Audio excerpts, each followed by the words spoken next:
Tiga. Assalamualaikum warahmatullahi wabarakatuh. Waalaikumsalam warahmatullahi wabarakatuh. Yang terhormat bagi Ibu Rizky dan kawan-kawan sekalian, di sini saya menjelaskan terkait SDGs 11 yaitu Sustainable Cities and Communities, menekankan pentingnya membangun kota dan komunitas yang tangguh dan berkelanjutan, khususnya poin 8 dalam mitigasi dalam menghadapi ancaman bencana alam. Namun musibah banjir bandang yang terjadi di beberapa wilayah Sumatera Barat, Aceh, dan Sumatera Utara, sebagaimana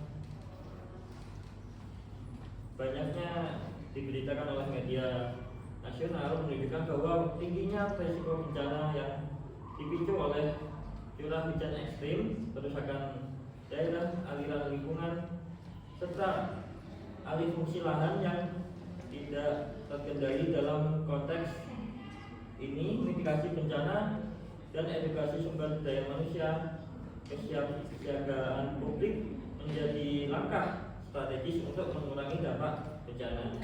Secara sederhana, mitigasi bencana adalah segala upaya atau tindakan yang dilakukan untuk mengurangi resiko dari dampak bencana yang terhadap masyarakat yang tinggal di kawasan area rawan bencana.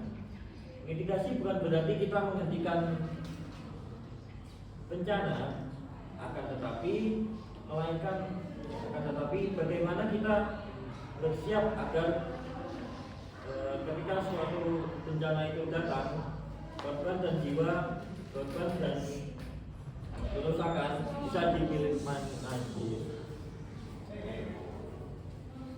Selanjutnya, penyebab utama yaitu adalah curah hujan yang ekstrim yang terjadi, perubahan iklim, dan kerusakan aliran sungai yang menyebabkan pelebaran sungai di beberapa lokasi, serta deforestasi alih fungsi lahan yang banyak, yaitu seperti pohon-pohon yang sudah menjadi lahan sawit, dan menyebabkan korban jiwa dan luka-luka yang cukup banyak, dan rumah fasilitas umum yang rusak cukup banyak, dan akses koneksi transportasi yang terputus. Nah, mitigasi bencana ada dua, yaitu mitigasi struktural dengan cara normalisasi sungai dan drainase, penguatan infrastruktur jalan dan jembatan, penataan kawasan rawan bencana, dan reboisasi. Yang kedua adalah mitigasi non struktural, penataan ulang berbasis resiko, pelestarian lingkungan, dan penanaman ulang, penyusunan kebijakan pada pengurangan resiko bencana. Nah, yang terjadi beberapa hari lalu adalah di saat bencana terjadi, masyarakat di sekitar itu melakukan tindak kriminalisasi, yaitu menjarah beberapa supermarket, ya teman-teman. Itu menimbulkan bahwa pentingnya edukasi dalam kesiapsiagaan publik dalam mengatasi suatu bencana.